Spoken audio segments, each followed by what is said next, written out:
paro.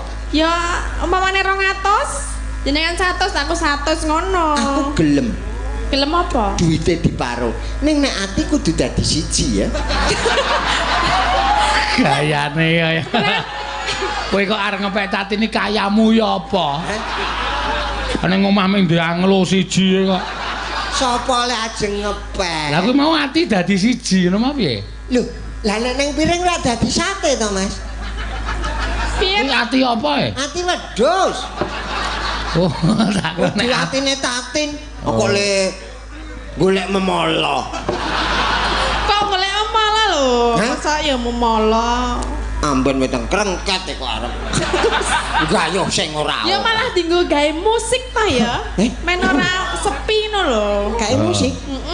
Tatin ki seneng nek ambene teng krengket malahen. Soale nggo gawe musik dadi ora sepi ngono. Ah musik nek nggonku ya